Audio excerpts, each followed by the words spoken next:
بسم اللہ الرحمن الرحیم۔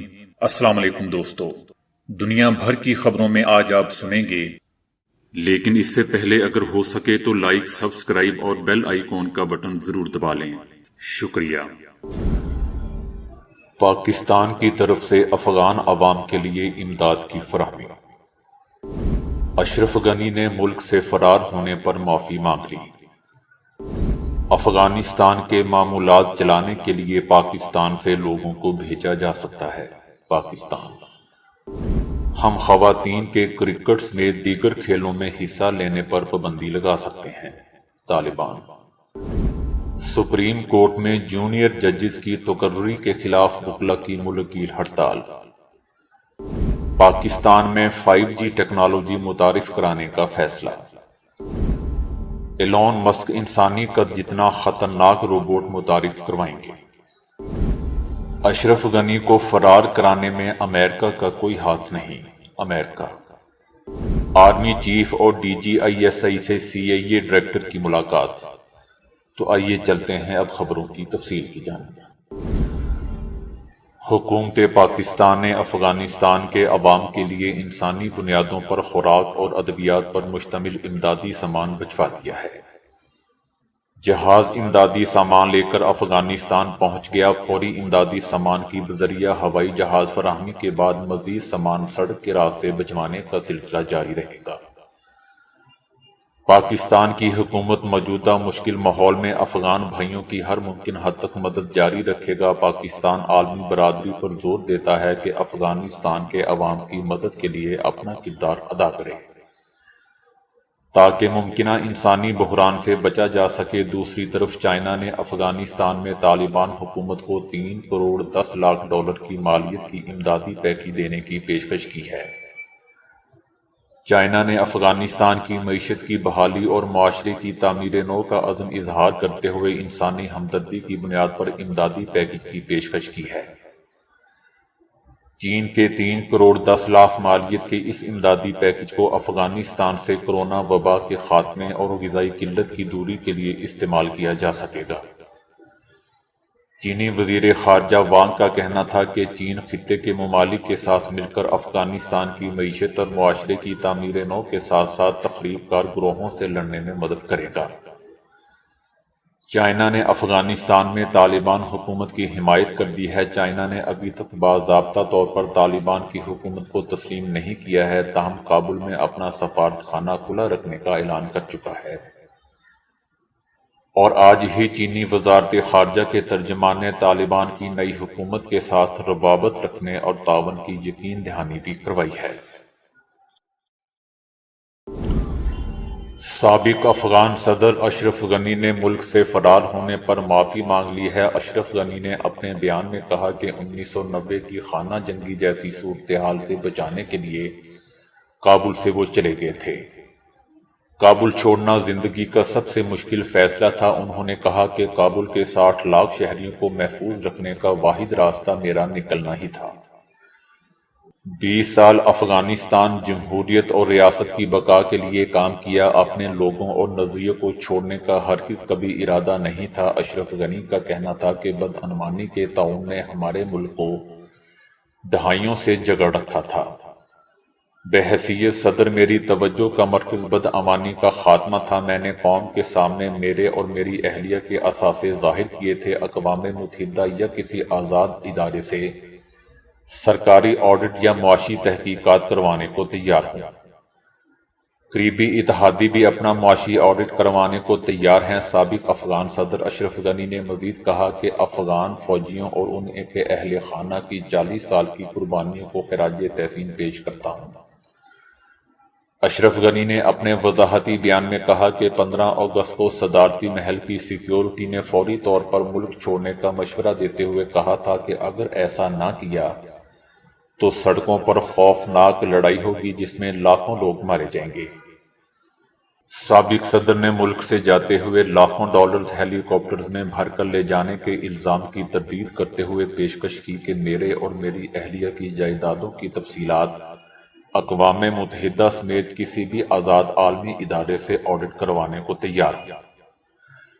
دوستو، یاد رہے کہ 15 اگست کو طالبان کی کابل میں آمد پر خاموشی سے ملک سے فرار ہونے والے اشرف غنی نے 18 اگست کو متحدہ عرب امارات میں محفوظ ہونے کی تصدیق کرتے ہوئے کہا تھا کہ ملک نہیں چھوڑتا تو کابل دوسرا یمن یا شام بن جاتا۔ پاکستان نے کہا ہے کہ افغانستان کے معمولات چلانے کے لیے پاکستان سے لوگوں کو بھیجا جا سکتا ہے۔ افغانستان کے 9 ارب ڈالر عالمی مالیاتی اداروں کی جانب سے روکے گئے ہیں اور مالی ذخائر کو منجمد کیا گیا ہے۔ افغانستان کے ساتھ تجارت پاکستانی روپے میں ہوگی۔ چند ہفتوں بعد یہ معلوم ہوگا کہ افغانستان کے ساتھ تجارت پر کیا اثرات مرتب ہوں گے۔ افغانستان کی صورتحال میں معمولات چلانے کے لیے یہاں سے بھی لوگوں کو بھیجا جا سکتا ہے۔ طالبان نے خواتین کے کرکٹ سمیت دیگر کھیلوں میں حصہ لینے پر پابندی لگانے کا اشارہ دیا ہے۔ افغان ثقافتی کمیشن کے نائب سربراہ احمد اللہ واسط کا کہنا تھا کہ خواتین کے کرکٹ اور دوسرے کھیلوں میں حصہ لینے پر پابندی لگا سکتے ہیں، کیونکہ ضروری نہیں کہ خواتین کرکٹ کھیلیں۔ کرکٹ میں ایسی صورتحال کا سامنا کرنا پڑ سکتا ہے جہاں جسم اور چہرہ نہ چھپایا جا سکتا ہو، اور اسلام ایسے لباس کی اجازت نہیں دیتا جس سے بے پردگی ہو۔ دوسری جانب آئی سی سی نے افغانستان میں ویمن کرکٹ کی اجازت نہ دینے پر تشویش کا اظہار کرتے ہوئے کہا ہے کہ افغانستان کی بدلتی صورتحال پر گہری نظر ہے، تاہم افغانستان میں وومن کرکٹ کی اجازت ہونی چاہیے۔ دوسری طرف طالبان نے امریکہ سے حقانی نیٹ ورک کے رہنماؤں کے نام بلیک لسٹ سے نکالنے کا مطالبہ کرتے ہوئے کہا ہے کہ حقانی نیٹ ورک اسلامی امارت کا حصہ ہے۔ افغان طالبان نے کہا ہے کہ امریکہ کی جانب سے یہ کہنا کہ اسلامی امارت کی کابینہ کے کچھ اراکین اور جلال الدین حقانی کے خاندان کے کچھ افراد اب بھی ہدف پر ہیں، دوحہ معاہدے کی خلاف ورزی ہے۔ نئی افغان حکومت پر تبصرہ کرتے ہوئے امریکی وزارت خارجہ نے کہا تھا کہ طالبان حکومت کے چند ارکان پر امریکہ کو تشویش ہے۔ طالبان حکومت کے عبوری سربراہ محمد حسن اقوام متحدہ کی پابندیوں کی لسٹ میں اور وزیر داخلہ سراج الدین حقانی ایف بی آئی کی بلیک لسٹ میں ہے۔ طالبان حکومت کے عبوری سربراہ محمد حسن اقوام متحدہ کی پابندیوں کی لسٹ میں اور وزیر داخلہ سراج الدین حقانی ایف بی آئی کی بلیک لسٹ میں ہے۔ محترم حقانی صاحب کا گھرانہ اسلامی امارت کا حصہ ہے اور ان کا کوئی الگ نام یا تنظیم نہیں ہے۔ اسی طرح دوحہ معاہدے میں امارات اسلامی کے تمام عہدیدار بغیر کسی استثناء کے امریکہ کے ساتھ بات چیت کا حصہ تھے۔ طالبان نے مطالبہ کیا ہے کہ ان کے نام اقوام متحدہ اور امریکہ کی بلیک لسٹ سے نکالنے چاہیے۔ امریکہ اور دیگر ممالک اشتعال انگیز بیانات دے رہے ہیں اور افغانستان کے داخلی معاملات میں مداخلت کر رہے ہیں۔ اسلامی امارت سخت الفاظ میں ان کی مذمت کرتی ہے۔ سپریم کورٹ میں سینیورٹی کو نظر انداز کر کے جونیئر ججز کا تقرر کرنے کے خلاف ملک بھر میں وکلاء نے ہڑتال کی اور عدالتوں میں پیش نہ ہوئے۔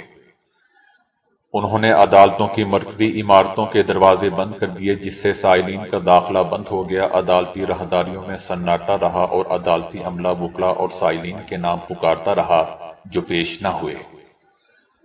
عام طور پر سپریم کورٹ کے وکلاء ہڑتال نہیں کرتے اور آخری بار افتخار چودھری بحالی تحریک میں وکلاء نے سپریم کورٹ کی کارروائی کا بائیکاٹ کیا تھا، لیکن کل وکلاء نے سپریم کورٹ کی کارروائی کا بھی بائیکاٹ کیا۔ وکلاء نے مطالبہ کیا کہ سپریم کورٹ میں روایتی طریقہ کار کے تحت سینیورٹی کی بنیاد پر ججز تعینات کیے جائیں۔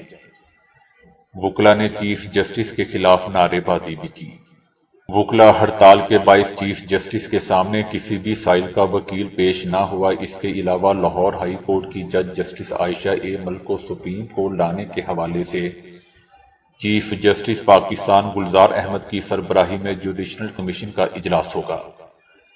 اجلاس میں جسٹس عائشہ اے ملک کو سپریم کورٹ کا جج بنانے پر غور کیا جائے گا۔ جسٹس عائشہ اے ملک لاہور ہائی کورٹ میں سینیورٹی پر چوتھے نمبر پر ہیں۔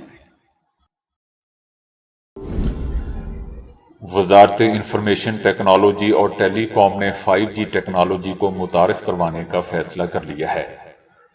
ملک بھر میں ڈیجیٹلائزیشن کی مستقبل کی ضروریات کو پورا کرنے اور 5G جیسی مستقبل کی ضروریات کے لیے گہرے فائبرائزیشن کے منصوبے شروع کیے گئے ہیں۔ آئی ٹی اور ٹیلی کام 5G کو متعارف کروایا جائے گا، جس کی سرمایہ کاری میں غیر ملکی سرمایہ کاروں نے بھی خوشی کا اظہار کیا ہے۔ گزشتہ 3 سالوں میں پاکستان ٹیلی کام انڈسٹری کی مارکیٹ کا سائز غیر ملکی سرمایہ کاری میں 1 ارب 2 کروڑ ڈالر اضافے کے بعد 16 ارب 90 کروڑ ڈالر تک پہنچ گیا ہے۔ ملک بھر میں 10,000 کلومیٹر سے زائد آپٹیکل فائبر کیبل بچھائی جائے گی، جو 1,175 قصبوں اور یونین کونسلوں کو تیز رفتار انٹرنیٹ فراہم کرے گی۔ ایلون مسک نے کہا ہے کہ وہ اگلے سال انسان نما روبوٹ کا پروٹوٹائپ ماڈل متعارف کروا سکتے ہیں، جسے ٹیسلا بوٹ کا نام دیا گیا ہے۔ ٹیسلا کے بانی اور دنیا کے امیر ترین افراد میں سے ایک ایلون مسک نے دعویٰ کیا ہے کہ اس روبوٹ کو خطرناک ترین کام کرنے کے لیے ڈیزائن کیا گیا ہے۔ روبوٹ کا قد 5 فٹ 8 انچ اور وزن 56 کلو گرام ہوگا۔ یہ روبوٹ مختلف کام جیسے گاڑیوں میں بوٹ لگانے یا دکانوں سے سامان خرید کر لانے کی اہلیت رکھتا ہوگا۔ انہوں نے مزید بتایا کہ یہ روبوٹ لیبر کی کمی سے پیدا ہونے والے خلا کو بھر سکے گا، اور زیادہ اہم بات یہ ہے کہ یہ نئی مشین بہت زیادہ مہنگی نہیں ہوگی۔ انہوں نے وضاحت کی یہ ٹیسلا کی خود کار ڈرائیونگ والی گاڑیوں کے منصوبے کا حصہ ہے، اور اس میں گاڑیوں میں استعمال ہونے والی کمپیوٹر چپ اور نیویگیشن سسٹم 8 کیمروں کے ساتھ نصب ہوگا۔ امریکہ کا کہنا ہے کہ طالبان سے تعلقات ان کے رویے پر منحصر ہے، لہٰذا انہیں صرف باتیں نہیں بلکہ عملی مظاہرہ کرنا ہوگا۔ افغانستان میں امریکہ لادن کو ختم کرنے کے لیے آیا تھا، لہٰذا ہم اپنے مقصد میں کامیاب رہے۔ بحیثیت تنظیم اس کو اس قابل نہیں چھوڑا کہ اب وہ کسی اور ملک کو نشانہ بنا سکے۔ وزیر خارجہ اینٹونی بلنکن نے کہا کہ افغان فورسز بہادر ہیں اور تخریب کاری کے خلاف جانوں کا نذرانہ بھی پیش کیا، تاہم بحیثیت ادارہ افغان آرمی مکمل ناکام رہی اور حکومت بھاگ گئی۔ اشرف غنی کے ملک سے بھاگنے سے ایک رات پہلے میری ان سے بات ہوئی تھی، جس میں انہوں نے آخری دم تک طالبان کے خلاف لڑنے کے عزم کا اظہار کیا تھا، تاہم وہ اگلے ہی دن فرار ہو گئے، اور اشرف غنی کو فرار کرانے میں امریکہ کا کوئی ہاتھ نہیں ہے۔ امریکی وزیر خارجہ نے طالبان حکومت کو تسلیم کرنے سے متعلق کہا کہ طالبان قیادت چاہتی ہے کہ انہیں عالمی سطح پر تسلیم کیا جائے اور مدد فراہم کی جائے، تاہم یہ صرف اور صرف اس بات پر منحصر ہے کہ طالبان کیا کرتے ہیں۔ صرف ان کے کہنے سے کچھ نہیں ہوگا، لہٰذا طالبان کے امریکہ اور دیگر ممالک سے تعلقات کا تعلق ان کے طرز عمل سے ہوگا۔ Army chief general Qamar Javed Bajwa اور DGISI فیض حمید سے امریکی خفیہ ایجنسی CIA کے سربراہ ولیم جوزف نے ملاقات کی، جس میں باہمی دلچسپی کے امور، علاقائی سلامتی اور افغانستان کی موجودہ صورتحال پر تبادلہ خیال کیا گیا۔ ISPR کے مطابق پاکستان اپنے بین الاقوامی شراکت داروں کے ساتھ خطے میں امن اور افغان عوام کے مستحکم اور خوشحال مستقبل کو یقینی بنانے کے لیے پرعزم ہے۔ ولیم جوزف نے افغان صورتحال میں پاکستان کے کردار، افغانستان سے کامیاب انخلاء آپریشن اور پاکستان کی علاقائی استحکام کے لیے کوششوں کو سراہا۔ انہوں نے ہر سطح پر پاکستان کے ساتھ سفارتی تعاون میں مزید بہتری کے لیے اپنا کردار ادا کرنے کے عزم کا بھی اعادہ کیا۔ تو دوستو، ابھی کے لیے اتنا ہی۔ ویڈیو کو لائک اور شیئر کرنے کا بہت بہت شکریہ۔